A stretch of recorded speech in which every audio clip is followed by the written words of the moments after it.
Just test the tape to see if it's working and see if it works. Okay. So, I've given you the rule of cross-examination. Yeah. Uh, Cornstein consistently violated, and he violated for no good reason. He asked questions that he didn't know the answers to, and he got answers which were, in my view, harmful to his position. Second, he did not do a good job because he he didn't realize that he asked questions which allowed me to choose the level of answer. Yeah. In other words, the questions would allow me to say anything I wanted to say in response. I could choose the information. And if he wanted to dispute it, he had to dispute it on my grounds. That violates another basic rule of cross-examination. You don't allow witnesses to talk about things that they are most knowledgeable about, most in command about. If you, as some dummy lawyer who was never there for these events, have to accept what they say. You don't really have a way of disputing it. He did that endlessly. Do you want to illustrate that with? Oh, Janet, I'd have to have a transcript. Yeah. Remember, it's a little bit hard.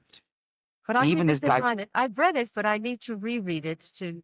sure, you can see he asked a question which he has no control of the answer. In our teaching of cross-examination, in any program, you say, isn't the matter of fact that this is what happened? And you run your hypothesis by. You do not try to deceive a witness, but you put the most favorable gloss on it you can, and you see what the witness will live with it and buy that. And you tell the witness the facts. It is the cross-examination is the greatest invention of the common law. Prior to that was trial by ordeal, and then the rack and torture. And then someone discovered, you know what? If you let a hostile lawyer put hard questions to the witness, suggesting alternative hypotheses and factual situations, we'll see how he or she responds. He or she may, in fact, when confronted with a different hypothesis set of facts, buy it, accept it because it's true. Or they may not accept it because they're devious and evasive, but in their evasiveness and in their deviousness, the jurors will see that, I don't believe his denial of her denial. So all these things go on in cross-examination. So you push facts to wit. Of course, you ask what are essentially open-ended questions. He says, well, what about such and such? Okay, about such and such. Now the witness devastates him, giving the witness's view of the events, the witness's perception, which is the other side from Mr. Kornstein, doesn't get anything like that. There were places where he was snide needlessly. His manner of execution was not well done. Gary, again, was an absolute perfect antithesis to, in the face of provocative direct testimony, Lomborg, Buckley, psychologists, others, maintained the real Gary, which was, let's explore this. Let's look at this. Let's go into this. Let's see whether there's anything really of merit to what you say. But never hostility and antagonism and, nasal whining about it. It's just not to be done that way. So those are probably the global, observations on the cross. Yeah. I remember in the Jeffrey Elliott's cross-examination. Did you hear that? No, I'm so That seems to be a very egregious example of how the witness was triumphing over the cross-examiner to keep getting the opportunity. Yes, exactly. Right. That's what you do not do in cross-examination. If you cannot contain the witness's damage by directing certain points, this happened. I asked you to look at this document was seems inconsistent. I point out this bias. I point out this interest, this circumstance, and you let it go. You win the case by your own witnesses. You minimize the damage the other people doing to you by cross-examination. I also feel, though, in his case, that Gary, he's not only contained the damage, but he himself got a great deal of benefit from his cross-examinations of people like Buckley and Wambach when he was able to bring in his nice stuff about what my mother used to say about food. Well, that's right. The other point of cross-examination is that you can occasionally bring out some favorable information that's possessed by the witness the other side was ignored. So you not only sure he did, he pulled it out. Stuff out of those because it was wonderful because this it was a morality play. I mean, this is a wonderful little scenario where they're talking about things we never get to talk about in a courtroom. We get to talk about, in that trial, we got to talk about witnesses, about the philosophy of truth, the role of truth in carrying out your chosen profession, the role of truth in terms of your overall values. It's marvelous. And It was wonderful, and I also very much like the psychiatrist examinations, just not examinations. Oh, I mean, there too. I don't know what your point of view is about psychiatry, the courtroom. And I'm familiar with your book. I don't know whether your psychiatrist ever had the one that you wrote about. I wrote about a man who I called Aaron Green. Yes, whether Dr. Green had ever been in the court. I can't remember that. No. But certainly, my bias is against the people from for people names like sort of pathological nurse. That tends to be so sort of like as they just restating the question of what it is. That's what you'll be amused about, I think, is that testimony, according to the really had understood jury reactions. It was so bad. Terrible. Because overall, jurors, American trials are extremely suspicious of psychiatrists and psychiatrists as they kill. They've generally come to the conclusion, large measure, that this is about one step removed from mandrakeism. This is hocus pocus and magic, and that they don't really do anything. And don't you guys confirm that? The worst. They confirm the worst impressions that people either actually possessed or was in their subconscious because they had over the years read about strange and bizarre explanations by psychiatrists and inexplicable twists of cases by the result of psychiatric testimony. Psychiatric testimony is of little value in the average criminal case. There are some cases where it would be important. The Donald case would have been one of those very important. Segal. Yeah, Sadov, the other psychiatrists. But again, it would have been because you would have had sensible seeming and sensible thought people with a certain frontal authority. I got that. Yes. Oh, absolutely. They were out to the margin of the profession. You could always find some character at the margin of any profession who will say any damn thing on any occasion to the detriment of the profession. Maybe they'll get through that one case, but overall, no good is done to the profession's credibility, public eye. No good is done for a profession in terms of its utility to society. I spoken to I've seen this both of Stone. I'd love to find the book of Sabado. That in regularly. Right where I want it, but it's fantastic library. I don't think it's there. I think it's one of those Publishers Clearinghouse of more likely to do so. Overstocked books, probably down on Second Avenue in used bookstores, discarded. Or if anybody thought they didn't save it, these are trash. It's pop psychology. Were you there during there? No. I was in Los Angeles, first of all, for a case of my own for the first several days, and then rushed back and forth over to the other court, and then I came down later in the trial. I couldn't believe it was still going on. I had no idea it would last 6 weeks. Could not believe that. Tell me more of depression of the brain. Judge Ray, absolutely just amazing to me. First impression is quiet, older, reserved judge. Doesn't seem very forceful or very decisive. When you sort of say, well, just one of that vast mid-range of gray faces that sit on the bench. As I began reading the rulings, reading transcripts of pretrial matters, being there in the courtroom, much different impression. The grayness lifted. The other things remain in place. Judge, very, very clear sense of justice and fairness. A lot of judges don't really think actively about it. Just sort of mechanically. You rule, you do, you throw, you this. Understand that it is a court of law. That's true. That's the rule, this, that, and the other thing. But justice is the goal. And a lot of them lose sight of it. Judge Ray had a very good sense of fairness that he managed to overcome what would have been very easily the dominant factor. Keep on remembering this man, McDonald, the convicted of murders. At some point, Judge Ray went beyond it. Says, that may be so, and I don't have any quarrel with that. That's a verdict that upheld by our courts. I accept. But this man is also something else. He is a party to this civil suit. And in my court, to the extent that the law, law and justice requires that it's a fair trial. If the murder has to come out, if those things come out, they will come out. But I'm not going to let anybody run away with my court and do it injustice here.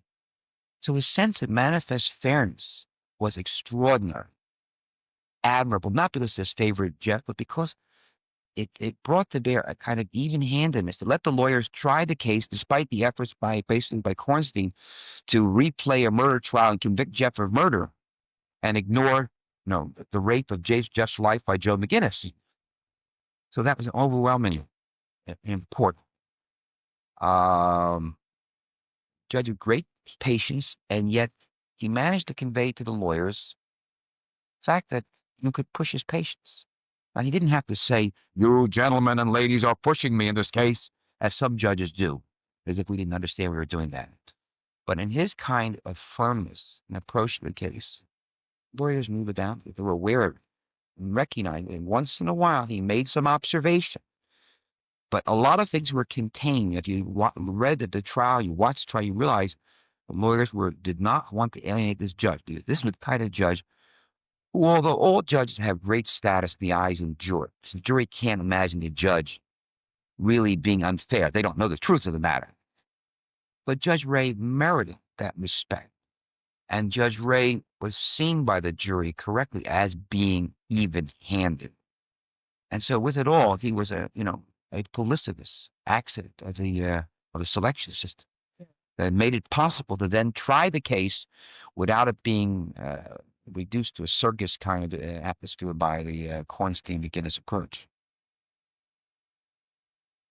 I remember in your testimony that at one point there, somebody had told him that you'd been speaking to the reporter. Do you remember that little incident? Oh, yes, yes, I do. Reprimanded you. Did you feel that much? What was it? No, I didn't feel badly about it. Didn't feel bothered. Reporter, as I was leaving the court, Yeah. came up to me to say I had missed something. I had just come to the courtroom, she had said to me, and asked me some factual matter, which I repeated. I was not aware of any other instruction that I couldn't, do that. I had not sought her out. It was, again, the Kornstein McGinnis approach to say, Jeff McDonald is a publicity hound, a maniac for attention, and so is everybody around them. That's what they're doing. It was a total lie. You feel it was somebody from that side. Oh, absolutely. Sure. Oh, absolutely, Jeff. Because I remember somebody asked the judge, so did that he didn't want to say. Sure, absolutely. Yeah. Sure, he didn't have to. I know they had done it. There's a late coming reporter asked me. I was walking in the courtroom. Yeah. No, but that was the end of it. Yeah. My heart goes out for working reporters. I know what that's like with that act. Did you practice that with them before going? Oh, yes, a little bit.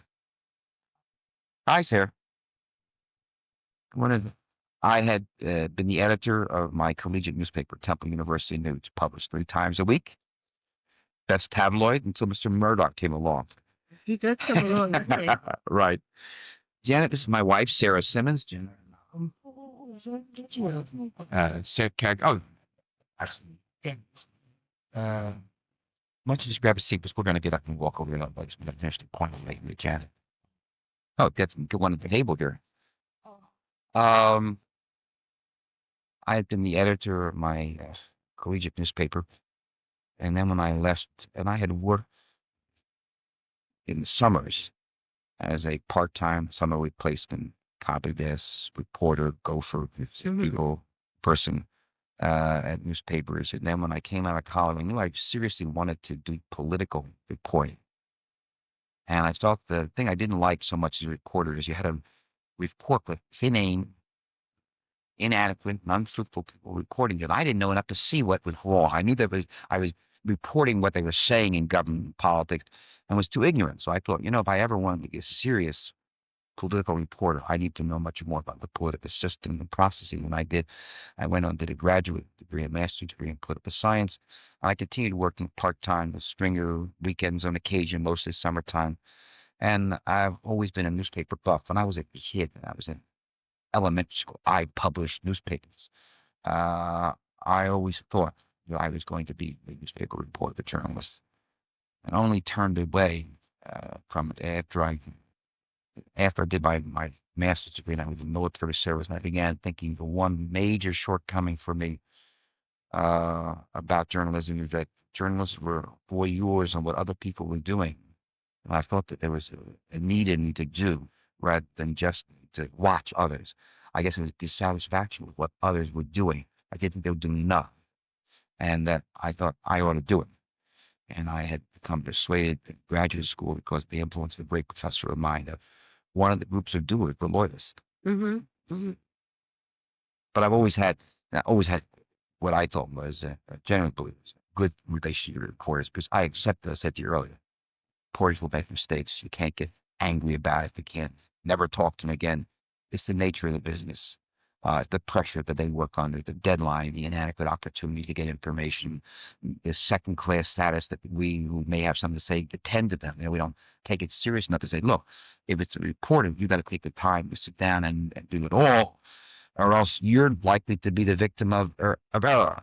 And I think probably because I understand the working process, I'm a little bit more tolerant of the error factor. But I wasn't. I was so discomforted. I joked because I wasn't really to tolerate his error factor, even though the only story he'd ever written about Molly, the Richard Noble case, was in fact fair and well balanced. I still didn't have trust him. Well, why don't we go because Janet? Bernie was telling me that you had a very immediate reaction to McGinnis when you first saw him, the negative kind. Tell me what you said.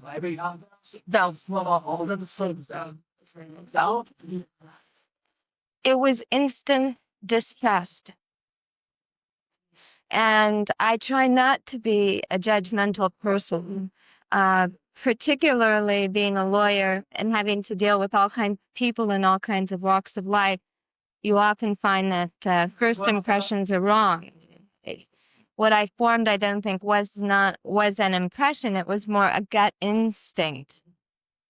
And I may have been influenced by reading a book Adela Rogers St. John's wrote a long time ago about her gut instinct and her father's gut instincts, Earl Rogers, in terms of cases and people and that sort of thing. To me, McGinnis, it's always as if he had a shield over his eyes and was watching everybody very carefully. And he was making instantaneous judgment as opposed to listening and then formulating an opinion or judgment. Also, he just seems shifty. It's difficult to think back, Janet, to pinpoint why. I had several conversations with him that evening. He told me about his background, how he knew Bernie. My immediate reaction and advice was to tell both Bernie and Jeff that I did not think they should go with him. And I couldn't say why other than, again, instinct told me not to trust him. You talked to him alone. You said that evening. Yes. It was Fundraising. at the fundraiser for Jeff that the Police Officers Association had put on. And that was my first meeting with him. And Jeff brought him over and introduced him to us. And I spoke with him several minutes. I'm sure it must have been longer than that. And at various times with other people there and without other people there. Thank you. Thank you. Pleasure. How are you? What fine? Why are you not a Chardonnay? Because what? Yeah. It may have been because of vague recollections I have that as many people coming into the McDonald case assumed that Jeff must be guilty. And to come on board with that impression without coming on board in a neutral position to me seemed terribly unfair, and that was not the type of person who should write the story. And he gave me the impression from the beginning that he was not neutral. And despite Bernie's telling me later that he had had an experience with him in Philadelphia, and he wrote a fair article and so on, and Jeff's reaction that he liked him, felt he could trust him, I just didn't. And I didn't all through the trial. And there were times when we would have defense meetings where Joe would sit there and take notes. But wasn't the type of thing where really interesting taking notes. It was more as if he was trying to psychoanalyze everybody instead of taking a reporter's notes or a factual description. Again, a lot of that was instinct on my part. In his book, he made so many inaccuracies and misstatements or omissions that I was appalled that my instincts were so correct from the outset. For example, one day one of the forensic scientists and I, along with Joe McGinnis, just the three of us, went to visit 544 Castle Drive. And during that time there, I actually found the original shattered flower pot that had been turned over and then upturned by the Army CID agents. Well, apparently the government had brought in a flower pot into the original military hearings and had it marked and identified as being the flower pot from the house. It was not. And what had happened, apparently the original was still there and over the years been stepped on and broken. And you could see some dust marks for fingerprints. And the forensic scientist and I and Joe and I, we went around and tried to piece it together. Now, to me, that seemed an important piece of evidence that should have been brought out for a number of reasons legally, that the government had done something improper in its own proceedings in view of introducing evidence. Secondly, that McGinnis in his book didn't bring it out. And thirdly, it impacts on the government's entire view that, well, McDonald must have done it because he survived and his family did not. It's a minor vignette, but to me it was very important. It was sometime later. This is Yes, this was 6 months. Well, no. The fundraiser. Fundraiser, either May or June, Sarah. So this was within 2 months. Yeah.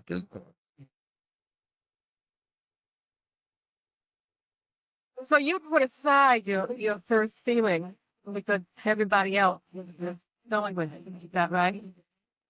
I tried to, but I still never trusted him. And when I found out certain information, I would go and tell Bernie as the chief counsel or Mike Malley, and we would have a meeting. Then, of course, Joe would be invited. And it always sort of rankled me that he was there because I didn't trust him. And he would go out running with Jeff, and he would pal around with Jeff and pretend to be Jeff's best friend. But yet, it was always as if he was looking to find the negative. And I was never quite sure that he wasn't looking for something negative in each one of us having to do with Jeff. But that's a hard situation to be in. It's you sort of being the one person who is reserved and skeptical about somebody who everybody else loves. And you wonder whether you or... I'm not sure I would think my main observer that I could think you some everybody liked Joe. Matter of fact, Joe was a fait accompli rather than to us a willing choice. Jeff found him and he found Jeff in L.A. First meeting is at the all over the rest of it, fundraiser. Uh, if it's too late to find someone else, I'm going to go ahead one way or the other, or some possibility of financial help. So we just go along with it. Sarah goes, has his most unease, unquestionably shared it with me. Um, I not feeling happy about it, thinking it's not the most important event in any of our lives. Let's go forwarding. I'm busy, trying to reassure Sarah that, it isn't so bad, despite the fact I have my own, less articulated reservation about it. And then the rest of the time, other people during the entire time of time, always comments being made by others' reservations. Joe, for example, would try and ingratiate himself to everybody on the defense team or everybody connected with the defense during that summer, including women we hired from the university to help do secretarial and clerk work. And he'd sort of ingratiate himself and get information and then move away from them. I was the one person he did not approach. And I don't know whether it was because he knew instinctively how I felt. Also, I was 10 years younger than I am. And I certainly felt intimidated somewhat because he was a noted writer. Bernie and Jeff had talked with him. They had signed the contract. I didn't think the contract, even in those days, could protect enough if somebody wanted to do a number, so to speak, on Jeff McDonald and not be fair. And I think one of the most telling points when I thought, well, perhaps I had been wrong all along, was after the verdict came in and we went to visit Jeff the next day in prison. Joe McGinnis came in to the prison and he had tears in his eyes, literally streaming down his face when he saw Jeff. And he gave Jeff a big hug. And I thought, my God, I've been wrong about this man. McGinnis then said to him, Jeff, you are innocent. I've sat through the trial. I've heard the evidence. I know what the government has done to you. We will vindicate you. I will help vindicate you. This was quite the theme that was repeated around. Only after the book was done, when he decides to write verse from negative ending, and then go into lecture tour and notified that I, all along, heard it be somewhere at the government evidence knew he had done it. Total fraud. He would be a consummate actor, worthy of world-class actor. Pulled that off early in the trial. I think I testified to in Los Angeles. That when the verdict came in, everybody was shattered and we were standing there. Seeing him here, stood up, the few lawyers stand up, they had a recess. I turn up my turn, we're in the courtroom. See the family that says, we are going to fight. Don't anybody fall apart. I looked at Joe against his face. Joe was in tears like everybody else. The keen-eyed finder of something fact. Sorry, I didn't mean to cut that off there.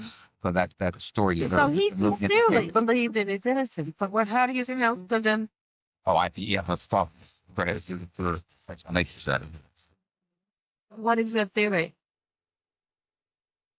It would just be amateur psychologist myself, which is something that I accused Joe McGinnis of being absolutely in his book. So I don't want to be guilty of the same thing.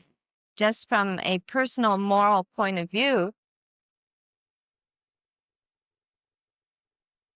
I think he grew to like Jeff as a person.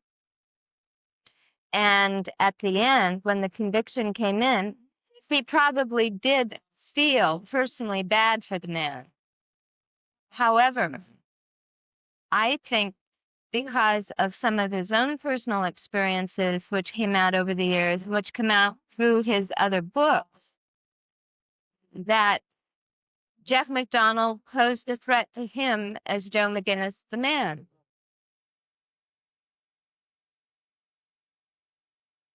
I think I said the same thing prior. Jeff McDonald is seen by Joe McGinnis to the better man than him. here is a more remarkable human being than you could ever be. More attractive, more charismatic, doing more for more people, going on market way to support people, so many diverse elements, communities.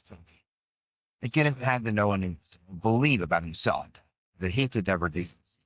And if we take Mike Malley's analysis, full theme of the other books, all of the books have the same basic notion that look at these remarkable people. And I go and get to know them. And you know what? They got these more. I mean, that's Just like in heroes. that's right. Yeah. Everybody does. And hearing Have you read any of these books? I don't believe so.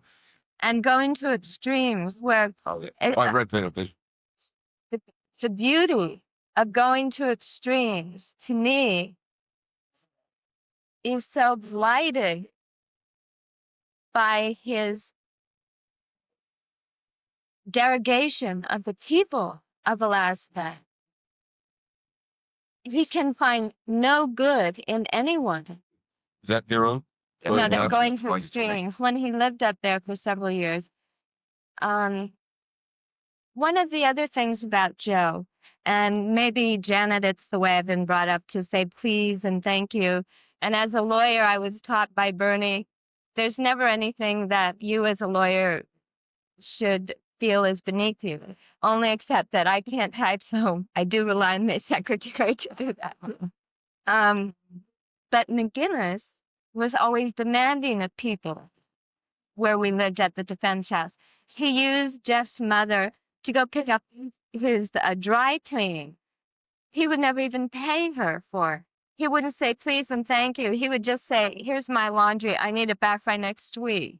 Now that also says something about someone's character, not just that they weren't brought up to be nice and have manners, but it's almost a supercilious, I'm above you, arrogant type of attitude. And that's what I kept seeing coming out.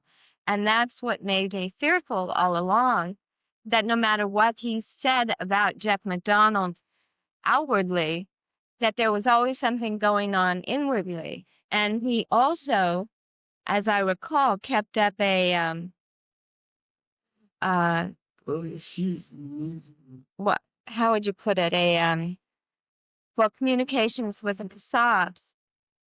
And certainly writing the book, he needed that story, the balance. But he would always come back, and again, it was in his eyes, almost like a veiled look. Well, I know something, and I'm going to try this out. Although Joe was very careful never to say anything, but to say very little. He would always try to, pull it out of everyone else.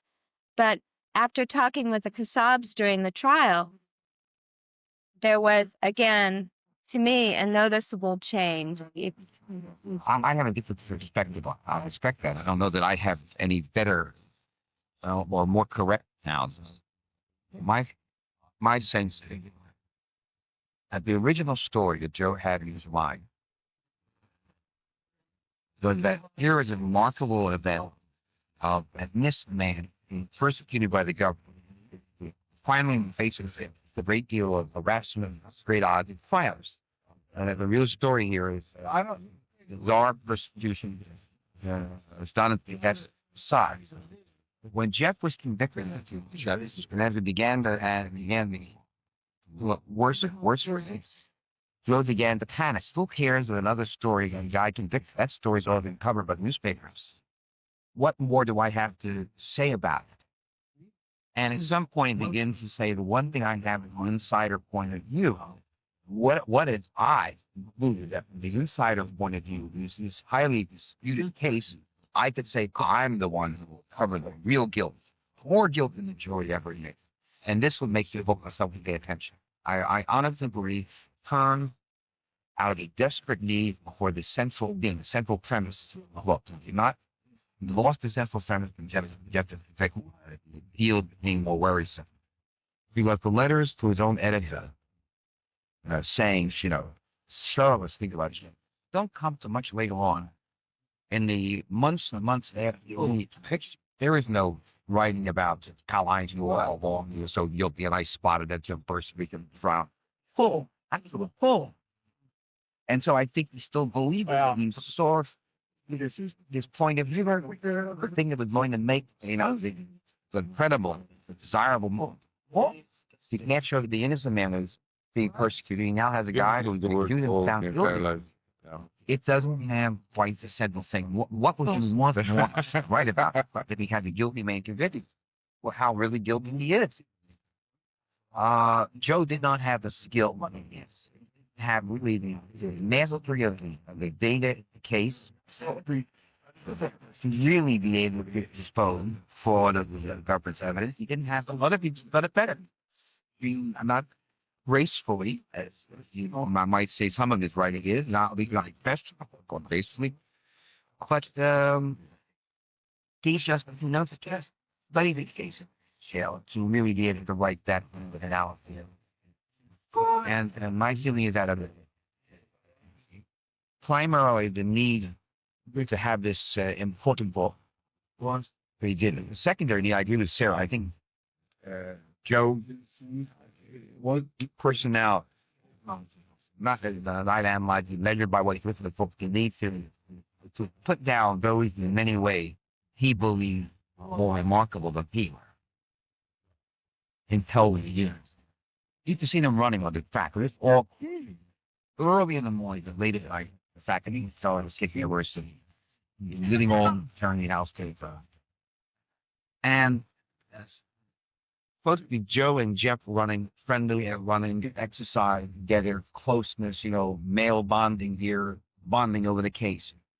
And then the little competition with it come out of it. Joe is the need or something, and he'd say, well, why don't we just sort of hopefully we go at it and run. Jeff was a better athlete, or a better competitor, or even a better loser. And there are some people in this world, well, I guess almost everybody experiences. There's some people that in their presence, you always feel your flies unzipped. You always feel that your shoelaces are untied. But there's something about the relationship. I can't That was understand. me on Monday. That's right. There are some people on some circumstances, but in my life, I have never felt that I had my clothes on right with them. But you've always felt uncomfortable with Joe. Yeah? Well, no, I can have something with Joe. I think that was Joe's feeling with Jeff. That I think that in Jeff's presence, Joe was the man with his shoelace untied, his fly on his hip. That this was a man that made him aware of his own limitations. Where Joe, in fact, flirted some of the women who worked for us and would have sought out some for social contact, wasn't interested. Where Jeff had wanted to. So he's a attractive, he's like the man, it's charisma in the man was there, was apparent. And Joe McGinnis had feeling. Again, we are talking, Sarah said, you're out of character, the stepping beyond what we know. But we are saying, I think that we observed and adding an observation, which could be wrong. But if you're looking for a theoretical explanation that fits together with some of the facts that we know, it strikes me that those are the things that impelled them to write this book. Well, McGinnis told me that he came to the conviction gradually that someone that he had been so friendly with and liked was guilty of this horrible crime, and then cast him away from him. Somebody cannot have anything, but it's dealing with some kind of a psychopath or whatever. And one of the things that struck me yesterday when I was talking to McDonald, I don't know. I don't know what that would take. I don't know if that's the say, I think he's guilty, or I think, and I really go, oh. But it seems to me, even if he is guilty, it's very appealing to them, and being in I was, but there's something, why did McGinnis say to me, put it beyond the pale and think of it as a Savage. monster. He's savage. Yeah, yeah. He took the long knife out and carved them out. And I agree with you. That's the difference in my point of view. Like, honest, fair-minded disagreement. You need someone to say, I think he killed. What happened here was not that You kind. think it feels impressive if somebody else feels that? Yes. Yeah. May I That- ask- I'm sorry, but I just want to say only apple thing I apologize. It's fired a more skillful writer than you. So Joe McGinn has shown in the books that he.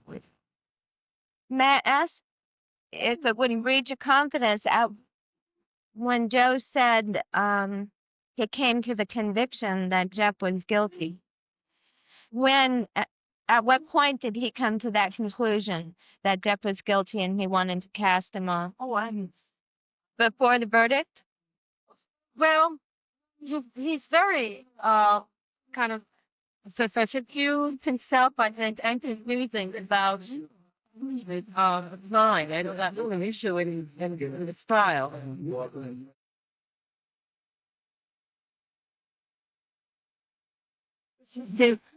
What he told me was that he fought against this upsetting knowledge. Finally, accepted.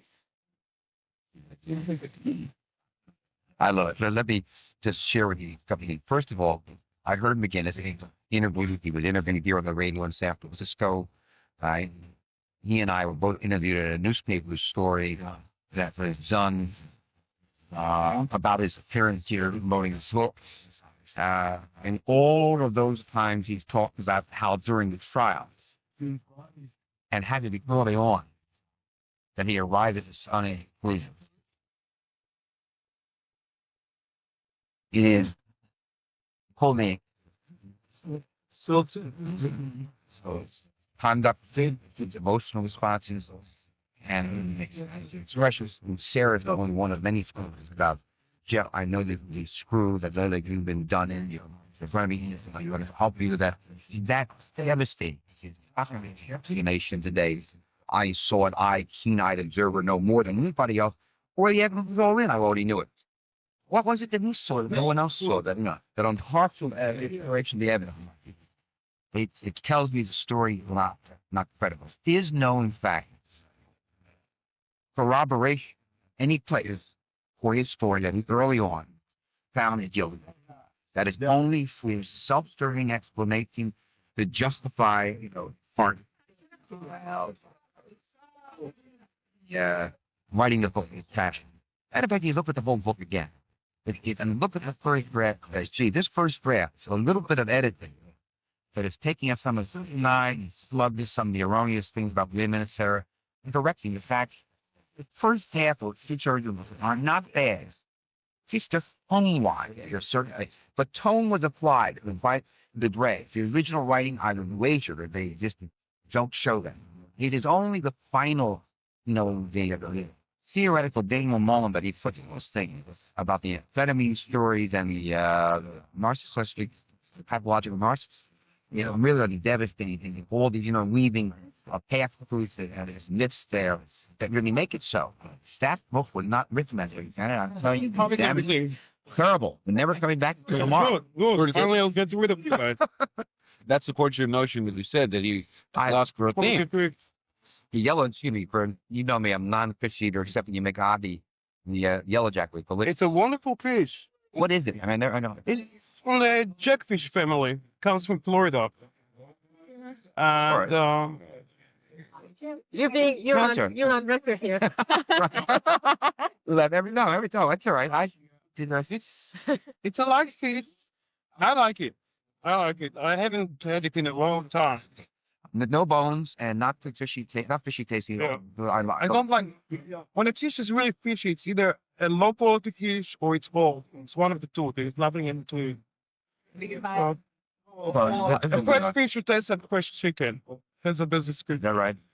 I mean, kind of fishy wise. Well, I don't know how the rest of you feel on The chicken is fantastic. Good. Very good.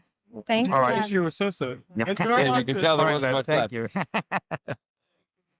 Sports mission you I were saying think earlier. your theory sounds, but I will think that it's not process. It's fun. It's a lot of self. You're right. I can't deny it. It certainly I don't could think be that. it's cold blood. But I'm looking for a better thing, a bit more marketable. And also, there's people who really think about it like, what's going on?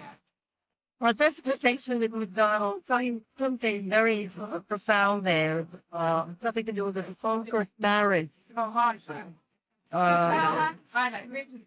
got in when it gets to it, the royal way. I'm just amateur psychologist. Right. It is hard to avoid it. Because I think what we're all looking for is the thing that we were denied at the trial. You're looking for the context in which events happen. You all recognize that truth. Very, very few events happen without a context. It is rare that the lunatic, completely deranged, walks down the street and kills the total stranger. I mean, that's the thing that's out of context. Because everything else has a place within a larger picture and dimension. And so we try to understand how could Job begin to do this and do all the things and all the ways in nature of relationship, all and on. How could he do it? And so try and find that larger dimension of context. We are all reduced to amateur psychologists, and you see, we're not hurting in the sense here. They can come to the conclusion. We're not destroying anything about it. They say just when it's telling them to the distortion, know them to twisted reality they created. Okay, that's an opinion we share. We do not savage with life, no matter what we do, whether you print it or someone else, I write it or someone else said it. This doesn't matter. He had a special responsibility as a writer about someone else's life, a critical situation. There was a moral, ethical obligation to scruple his streets. It's not just Frank Sinatra stories, often entertainment. Fatal Vision was written to entertain, but written to communicate something that was habitable. Keeps the public lost. With more to it. Again, seems to me, no one can claim a great privilege or great right. It's the First Amendment faith, but I have no obligation. I have the responsibility. I think it's one of the things that, whether he's had a legal standing or not, why I fault Joe McGuinn's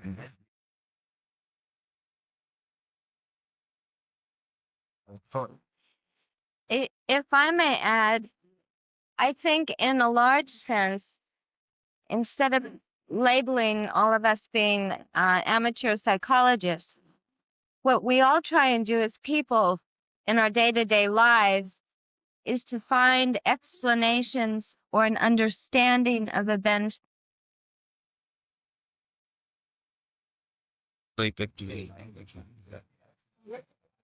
What McGinnis did, instead of trying to understand and explain with all the facts, not only within the courtroom, but what he heard and was privy to in our defense meetings and with witnesses that were not allowed to testify, he did not explain. He leapt to a conclusion. And then he had to go back and justify the conclusion without doing a proper explanation.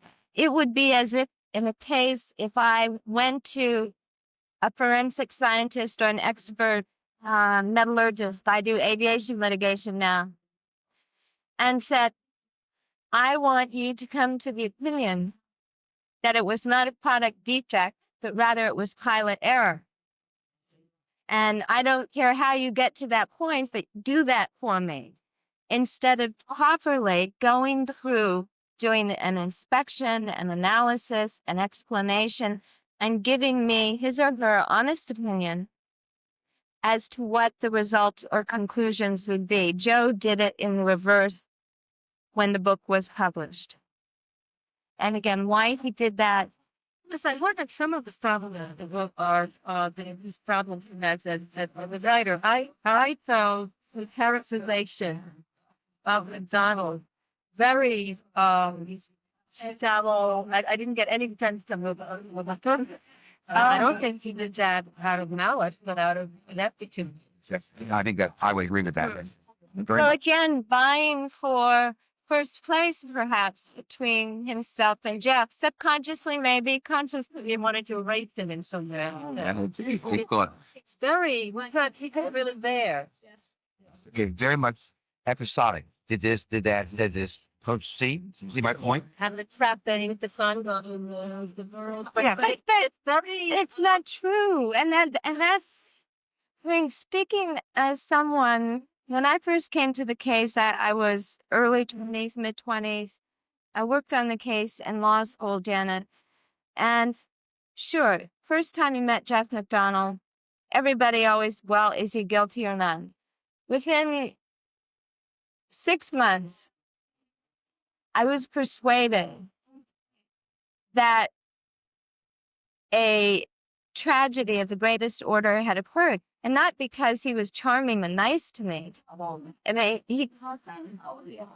because of what he had to say and how he said it and the type of person he was. And McGinnis doesn't speak to that. He speaks about all the negatives. Again, the hero's book going to extremes. The only positive thing that McGinnis is able to focus in on are inanimate objects. yeah. It was great. You can describe events. You can't describe people. I do. But he's hard to write about. I mean, I've met McDonald twice, and I find him very, it's elusive in some way for me. Elusive? Elusive. I don't understand them, but it's a very special situation. I mean, I meet him out of contact, in that attorney room at the prison. But you know what? You are still meeting the real man after all this time. Sarah and I were just visiting Jeff a holiday visit a few weeks ago. We didn't quite make it before New Year. We made it after New Year's. So we spent 5 hours together, just visiting, just to talk. Sarah had to see him for a while. And the truth of the matter is that if you knew Jeff prior to jail, prior to a big case, and after the military took over, still the same man. Incredible amount of zest for life. Yeah, I was very impressed. There he is in solitary confinement in this 5x9 cell. Was so cheerful, and he seems happier than a lot of people I know living in enormous apartments in New York, right? You know, his mother said. Yeah. Let's go ahead, Sheriff, please, sir. His mother testified trial. Remarkable insight that the parent in the case about and trying to describe his children and then describe Jess's, who was born with happy genes. I was very struck with that. I remember that about how he. Now, they didn't inappropriate. They're the idiot. It's one of the classical symptoms of pathology when somebody has what they call inappropriate response. Oh, your mother just died. Oh, really? It's not that at all. But it is facing kind of adversity. Makes you bitter, depressed, sour to the nth degree, sullen, angry. That he channels all that negative into the fight to win, fight to overcome. Remember the interview, of course, depressing time and very difficult time. Of course, all the negative up front, anger over there. Every one of us felt it, experienced it. But all together, when it pulls it together, pulls the fight together, instead of wallowing in the misery of it, this says, I am in the most competitive event in my life. He was a competitor.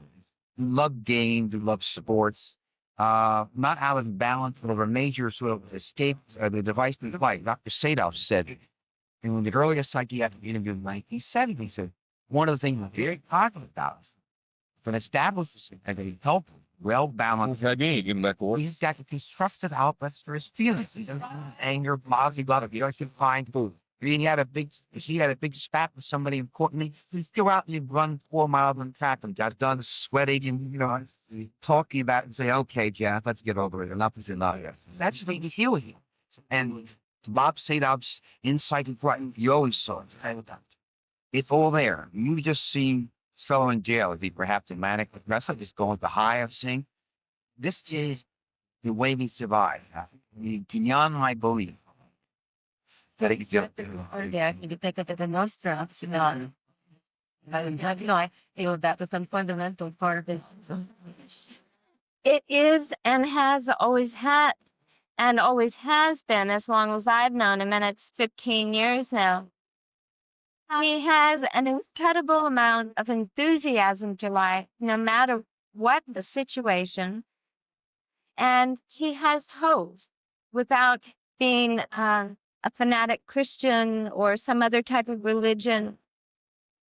And the happy genes phrase that Perry uses is applicable. Sure, there are times when Jeff would get depressed during the trial, before the trial, after the trial, during the appeals. But for the most part, he believes in life. He believes that truth will out, and it sustains him. And McGinnis cannot and will never be able to accept that. And it almost makes me cry for McGinnis, because he must be so tormented within himself. No. No, that is very paradoxical. I do, but man with no future, you know, and living a the most serene existence. Was it's not yield to the obvious feeling of depression falling into you got the moon. Yes. Would you like to keep talking? Find it forgotten life. On the day of the murder, what's in the chill? He's like, oh, it's really friendly. He finds his wife and so he tries to be Jeff Stock. What how does he how does he survive? He tries to, what do I know to do to help? Tries to do it now enough to plus take the knife down. He knew objective that they were clinically dead. I mean, and I told him, and yet I must be supposed to. And that's the thing we take people from surviving now. I must go on, making this fight. I know it's so there. It will be. I saw when I'm to beat me down. I am the honor competitor, the competitor of the Greek athletes of Mott. It's not an overplayed and spoiled rat of America by 1980. But no, Greek competition is there, testing medal. But I think he is a survivor, but I would emphasize less the nature of the competitiveness is that the Jeff McDonald I've known over the years has a heart. And even in prison, he is still, he still has, he is still looked to as a pillar of strength for those in his family, his mother, his sister, his brother. He still is turned to for advice from them, from friends. And one of Jeff's own descriptions of what has happened to his life, and I'm sure you've read it somewhere, Janet, is this is so Kafka-esque that I must wake up at some point. And I think it's always there with him, that because it is so incredible that the whole series of events, beginning with the loss of his family, which he loved beyond compare, you just knew it. You know it. When you know the man, you know the story. Then to be charged with the crime, I mean, that's putting two swords in. Then having that settled, still breathing, but knowing, all right, must get on with my life, trying to get on with his life, and then the whole grand jury proceeding coming up again. And Jeff kept saying, it's too Kafka-esque. I must wake up. I believe. And Kafka doesn't talk about reality. He talks about mental games. And so I think in some ways, maybe that's where part of Jeff's enthusiasm or hope springs from. That the games will stop, and at some point, reality will set in some fashion to the through the system. Sarah makes a very interesting point that from prison, people still need him to depend upon. He writes to his neck, tries to help guide him, encourages you to do something positively in one direction of life to go to something else. I mean, real caring, real involved. It's not just sort of letters of opinion, things that are actively engaging. Things. You've got to talk. I need to see eye to eye and talk about these choices, these decisions, where you're going to school, why this is good, why that is not wise. It's the ability to see all that through. The man is carried through the boy, phenomenal quality of love of life and zest for it. And when he ideals, they're not right. But his life is in, if I can change it, top gas terms, and the McLuhan terms. Like someone pushed the pause button on the VCR in 1970s, like, and there's been a scrambled text on the streets for 18 years. You cannot get it from the VCR and stuff. But of this remarkable, admirable American life, American life, that you're doing. Well, I think about this story from 0 to 27.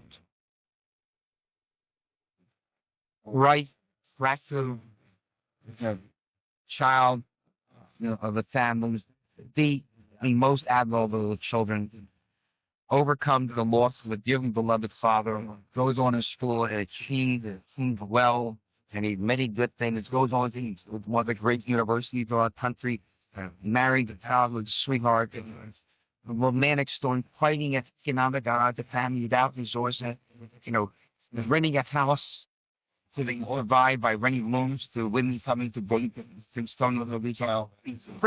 Wonderful.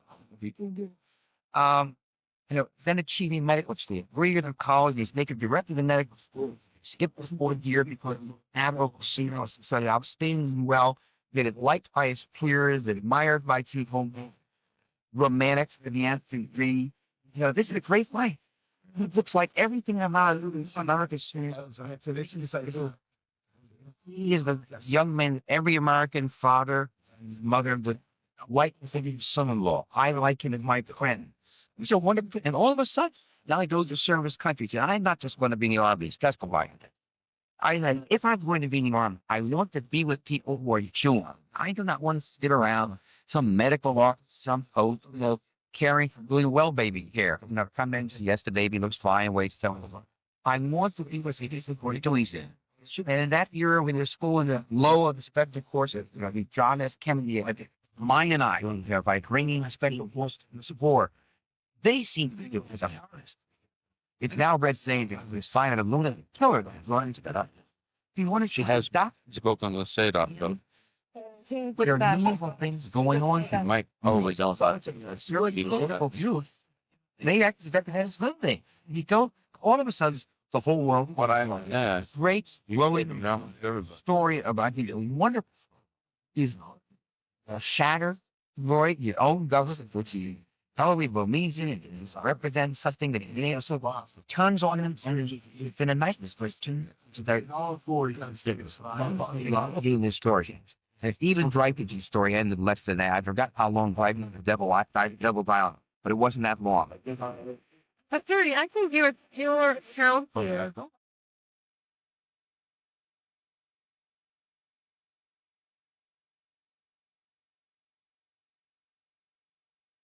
Actually, Has been part of all on my no. Yellow, I get the same or in Marguerite Row and the stereotype. The more on something's like than possible. but I'm saying, if you extract some from the highs and lows and draw a line straight through, you just stock market going up and you stock market level. His story is a story of absolutely development. And what I on the mark those things, sure, law, the unity, the absolute love of things. Those are reassuring things. I wouldn't believe it otherwise. If I didn't know about certain aspects of his life, I would say it's too good to be true, and I don't buy it. No, I'm only saying, want to understand some of the main with the whole spectrum of friends, right? That part of it was late night July. It's the man that we're seeing now. It's 18 years after the murder. He seems to be incredibly more up in jail than other than the outside. How could it be? I'm giving you the picture. I'm not meaning to describe it, man. As an outsider watching, I already saw the negative of why that's not the point of my.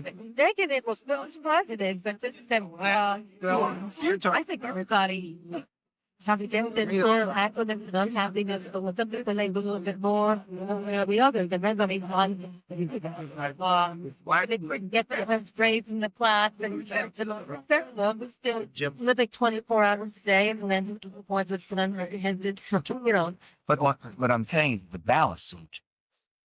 That's not how they live. What the disappointments and the sadnesses and all kinds of things. Of course, I need to see. But if I could step back, they just say, look at the overall man's life. Well, it was an incredible story. To me, it's a great story. Yes, does the man pushing that was happen? Some of the person that should have failed, absolutely. But I can't use a trend line with life without saying, okay, distilled out of all that, the main thing is this man's life is up. It was overall enough. You kind of love why today because he was blessed with his own mother's soul. Unique combination of personalities, characteristics that have allowed him to handle much better than most people. He's not the only person I've ever represented who had a fighting spirit in my heart. There are a few others. But most, given its search, me included, I think I'm trying to figure out why I don't know how I know this name by it. I think the pressure and pain was overwhelming. Have you met? So I haven't, but I have read a lot of the files and I engaged in the correspondence between the two of them and spoken to him on the phone. Can I I didn't stop? Sure. Yeah. In trying to persuade the world of the conclusion that I had arrived at, it's very painstakingly through the evidence, long observation of Jeff, that I had Jeff examine your hypnosis. Have videotape, just had 4 hours of hypnotic interviews done. And these interviews were done by people who were confident with criticism that sometimes made an interview that I'll get hypnosis. So remarkably relive the course, the living of the episodes through all those videos. And never allowed to show the class. Psychiatrists hearing testify. Was that such studies amicable? No, no. This was the hypnosis. I used the wrong term, Jennifer. Don't blame you. My point in bringing it up is Joe McGinnis saw that. Sometimes I wonder what Cole was. Oh, Sarah, did you see with Seymour Halleck or did I saw with Halleck and Sadoff. Dr. Halleck left before it was over in the middle of where Jeff is recounting the struggle during the murders or his struggle with the attackers and on himself. And just after he had gotten to the point of going around the house and finding his family, Halleck, who at that time, and as far as I know, still is one of the foremost forensic psychiatrists in the country, he was in tears and he said, this is such a tremendous tragedy and travesty of justice that we're in trial on this. This man is either the greatest Sir Laurence Olivier in the world. And one cannot believe that based on all his other psychological tests. The point I wanted to make to you was that Joe McGinnis also saw that tape. And Joe McGinnis said if anybody ever saw that, they would never believe that Jeff McDonald had murdered his family. Well, we'll give you a whole context of that. Why couldn't she throw that at the toe? In Hebrew, the response to that is Please translate. that's the way it is. I don't know.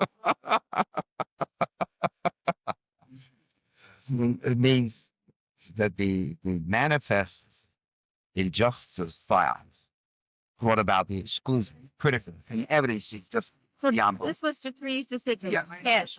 What happened?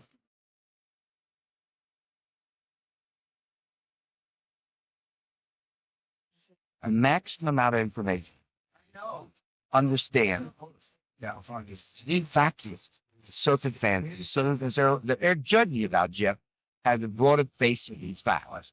Now, Seymour Halleck, who was a psychiatrist, he had hired senior member of the faculty at the University of North Carolina, along with Bob Sadoff, other psychiatrists. But Halleck was new. So I thought, one of the great criticisms of in court of psychiatrist testimonies is that ignorant, snide lawyers hating psychiatrists, cross-examination. So in other words, you took the defendant's word for this. So if he's lying, so you can. The psychiatrists are perfectly aware that on a conscious and unconscious level, their lies regulated psychiatrists, they're hiding their feelings. And you try to explain psychiatry, he's aware of this. Psychiatry is a very technique, cross chest, or other points of reference in psychological testing. So I wanted to add a dimension. The police believe deeply in hypnotic use bring out facts and may have regret or anything they're hiding. They use it basically because she's an eyewitness of a crime, and they say, "Did you see the car? What was the license number? I don't remember. Did you see it? I saw the license number." Until we get hypnotized. We focus, and hypnotic going to do this. Tell us what happened. Go, I seen the car. You see the license plate. Yeah. Stop the fixture on your screen at the metaphor they used. Put the close-up lens. Zero in. What is the first letter or number? And the person starts to remember. And lo and behold, they're right. It is in there. It is stored in one of the brains. I thought they believed it. It had some interesting value. It is a way of reliving the event. So we decided to do this. Before trial, I had another psychiatrist, had no connection to the case whatsoever, and had no knowledge of the fact. He hypnotized Jeff, brought in a second doctor of psychology, former FBI agent, who not the case, cold interview, other than the fact that the murder on this date, find out about it. So the interviewer knows nothing about the case.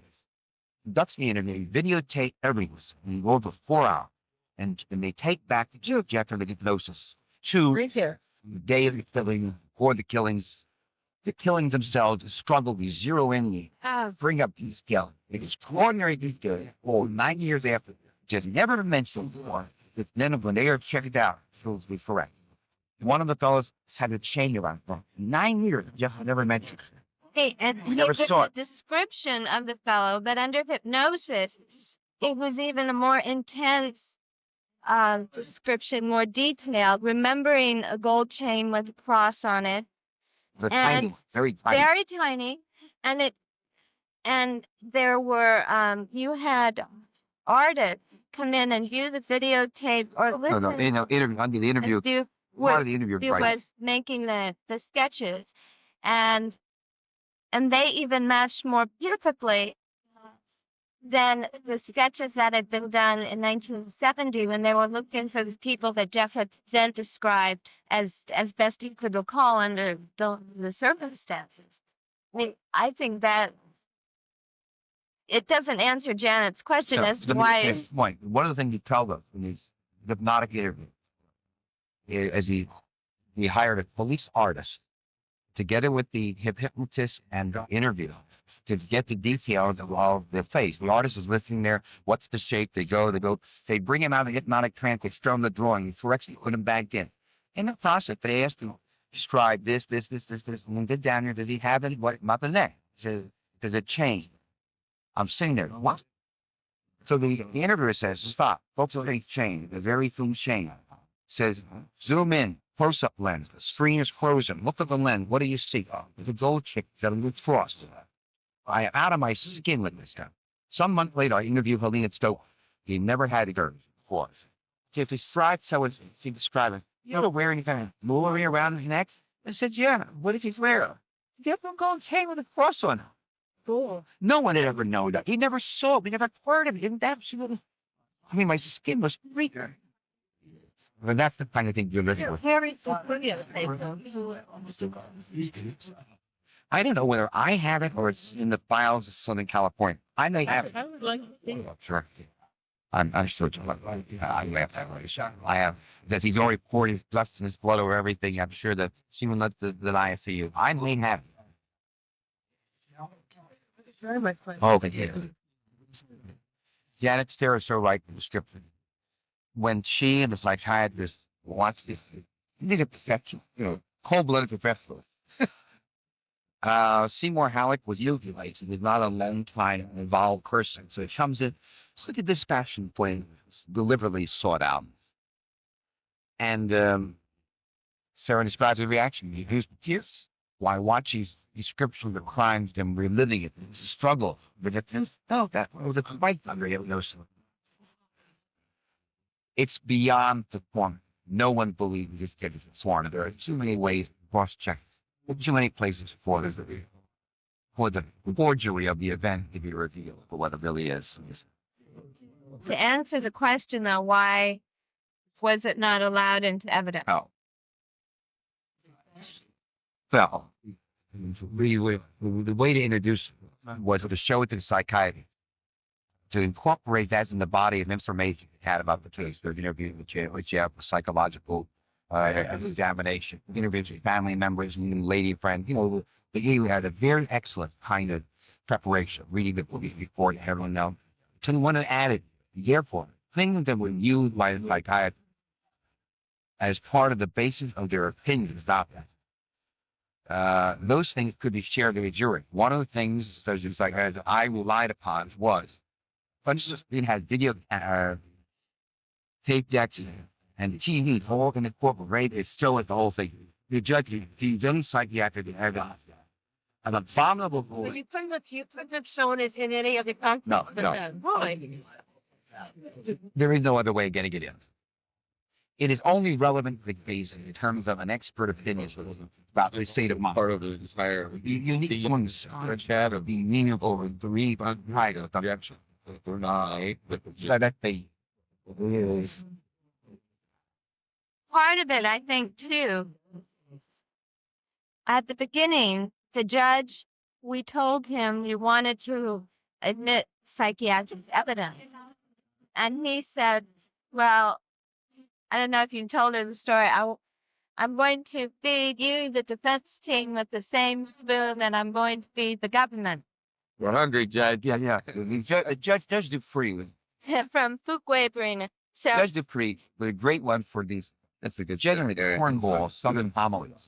I mean, trite is it? but he was sincere in that. So he said, if you let Dr. McDonald undergo further psychiatric examinations by the government-owned people, and this is during the middle of trial when everybody. I know something, how we really betrayed you there. Of course. And so we went through all of this, and then when it came down to it, we took the spoon away. And it is, again, like so many things in this case, there are what we call, you use a Latin expression from lawyers, sui generis, one-of-a-kind ruling. There's a rule, a decision of law that exists only in the McDonald case. It exists nowhere else. The things we've done in this case have neither had precedent before, nor have been followed by anybody since. But nevertheless, so you can dominate this case if we prove having brought it to them.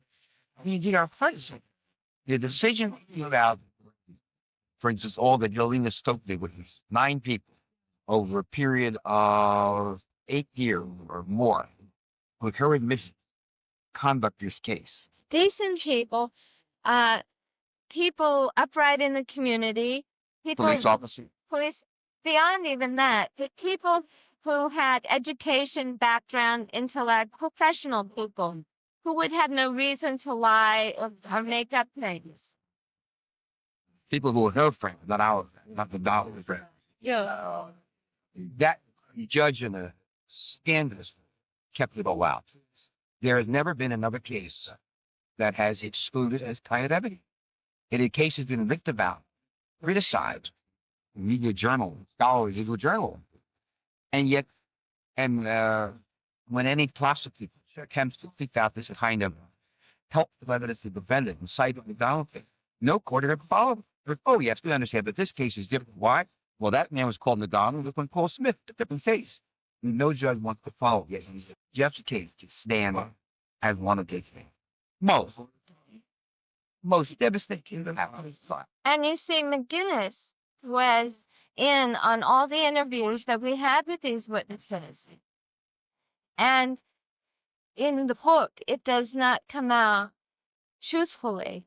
Being basically an insurance defense lawyer, I'm often viewed with skepticism. What I tell people is I try and do what is fair and just. If my client has been negligent, then I am going to analyze the situation and make a recommendation that they should pay, not that they should fight it. In this case, McGinnis did not make a fair evaluation and tell the story in a fair way in his book. He belittled the people, and he was in on all those interviews, knew their background. And again, journalistically, no matter what conclusion he did come to, personally, I feel he had an obligation to at least truthfully tell what went on in those interviews. And there were 4 or 5 of us at all of them. And I don't think he did that. And again, why? Now, I know people who, one lawyer friend I know, and the only thing he knows about this case is book. And he said, based on that book, he felt that McGinnis didn't get a fair trial. He was particularly encouraged in the trial because he himself had once tried a case in front of Dupree. Really? Oh, really? Good Lord. And actually, he had gotten a favorable decision, so he thought he was a pretty good judge. But he found from the book that it didn't sound right. Did you feel that there McGinnis did do some sort of fair job? No, even McGinnis probably in the worst city about handling the case. Where they convey the fact that this was one of the most astonishingly still equipped and inappropriate judges that could have ever had a case of this difficultness, this court is born and laugh. Admitted by the judge. Remember? Nixon? Oh, yeah, well. Or the funny Nixon. There's a funny anecdote. That's right. Well, as a matter of fact, he did. At some point during August of 1974, his grand jury proceedings were starting, and we were very distressed in certain conduct by the government tried grand jury. Well, of course, we the lawyers are not allowed to the grand jury. May not have your lawyer with you. Jeff is coming out telling us, I asked for a meeting with the judge. You know, we're raising some problem questions, have endless discussion. At this point, we have a great feeling about the judge. We are knowing that he's showing notable disinterest in trying to make sure that the grand jury proceeding isn't abused. He has no interest. So I do want to think that they were having a discussion in chambers, and it was in the midst of the Nixon impeachment crisis or the investigation leading up to it.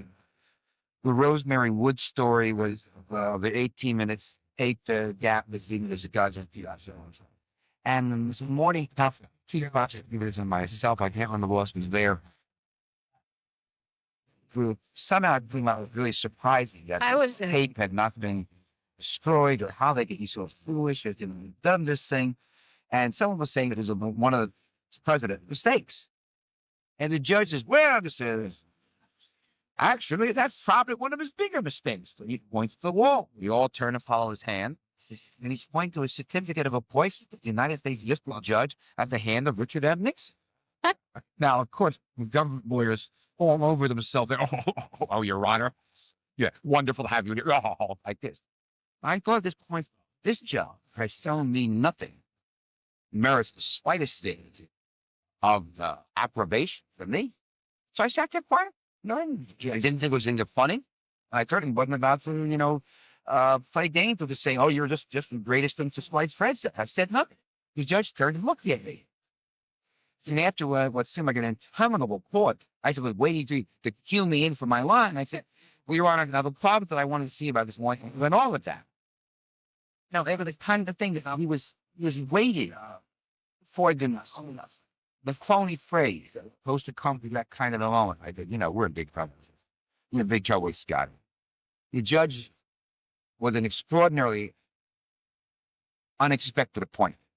19 late 60s. So there was still a time when there were relatively few Republican voters, Republican politicians in North Carolina. The Republican Party had not developed the way it is today. That Judge Dupree's only claim to fame whatsoever was that he had agreed to be a Republican candidate for the state Senate in an absolutely hopeless area where no Republicans could get elected at the time. And he went around and campaigned going to annual weekly candidate picnics and all, and it was described to me how all the hundreds and hundreds of people come and shake hands with Democratic candidates about to be elected, and there'd be Judge Dupree. Yes, sir. Obama? They would shake Judge Dupree's, they would shake the candidate's hand, and there was Judge Dupree and his daughter go around with sort of standing off beside the door. And it was willingness to have this sacrificial lamb in these kind of hopeless races. When we finally got a Republican president who then had a vacancy at the court, they needed a good, stalwart Republican lawyer. So who was entitled to war? The one who was sacrificed for the party. So they tacked this cuffed inadequate lawyer who had no great experience in the federal matters. Well, he was a civil insurance defense Yes, he lawyer. was civil, like my good wife was civil insurance defense lawyer, and not a great one. Described to us of the kind of lawyer who, if you sent serious motion, legal issues to him in the morning or the afternoon, the whole solved. Nothing was complicated. Nothing was difficult. Everything was the back of his hand. That's the way, in fact, was small. And that's the way it was as judge. I mean, his only condescension would be, he'd come in and say, "Oh, Mr. Segal, I read your cases last night. I read your motion. That's I said, of course, your motion denied. But I'm happy. It's wonderful. Day after day, we've been grinding out and raising real remarks, showing him, trying to guide him to give us a fair trial. And he would come in and say, "Oh, Joey, you need to pay. Your motion is denied." This judge would give him. Well, for example, during some of Bernie's most important cross-examination of key witnesses, I would get notes from the bench sent down to me because Judge Dupree found out I was a tennis player. And I still have 3 or 4 of those notes, handwritten by him and signed, asking me if he would quit court early and would I go and play tennis with him. Sarah did go. And I did. This is not a Harry over here. That's been a. You were going to, you were married yet. No. Yeah. Sarah's never It was been. She was just the best lawyer for nothing wrong. mentor, protege. But I'd been working on the case for 7 years. And no, Well, he didn't do anything for us. I mean, he didn't beat you over the head. He beat you to But death. still, the idea that he would have any social relations with either members of right? It's a great. it was strange, but back, number one, in those days and in that state, they do things so differently. And at the prosecution knew because at some point they made some comment and they were joking about it. And they heard I wasn't used to the grass courts back there. I'd never played on them. But then later, he set me up to play tennis with his daughter and his secretary. And his daughter was married to a thoracic surgeon who had apparently, although I never brought up the case, she brought up the case and told me that her husband had talked about the case and it was his opinion that McDonald had self-inflicted his wounds. Now, if the daughter's husband is saying that, one wonders, wouldn't that somehow have also been said to the judge? Hard to imagine this case was not dominant topic in life at some point. It had dominant topic. Everybody's life involved in the case, certainly put the trial. I mean, to think that a man might make the threat of what judge he brought, right? Well, there's a whole series of decisions that are made that are utterly catastrophic. That the judge, in a sense, are real tool. and trying to balance out unfair balance in favor of the government, all of the power and money and resources that instantly has the course mediate more. Yet the kind of screaming somehow the judge, good, bad, and indifferent, play this moderate role. Here with the judge, you had not the slightest understanding of the do it. He made rulings which nobody has ever followed since he was appellate court. Used obsession to sick of the methodology. Now in front of his appellate court for over 5 years in the court of appeal 3 times. Last on U.S. working state. That's it. The message is we're not going over the Supreme Court thinks that this case, has seen a court. That's the end of it. And thereafter, legal scholars, lawyers, and other courts to this day do not follow, use, or rely upon the ruling that made the state's greatest man life. I would like to add one thing, and it's not important probably to whatever you're writing, but when the verdict came in, Government Attorney Jim Blackburn, who has since gone on the record and has been very aggressive in his advocacy of why McDonald was convicted. When the verdict came in, he turned around and he looked at all of us, and the color drained from his face. He was absolutely white, and then he had a stricken look in his eyes, Janet, as if, my God, what have I done? And I'm not exaggerating. It was a look of pathos as Fascinating. That's very interesting.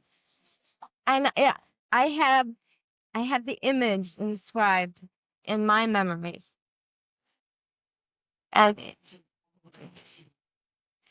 over the years, of course, things changed. Book came out. Reconstructed memory. Yeah. But if someone had cut a photograph, it was like,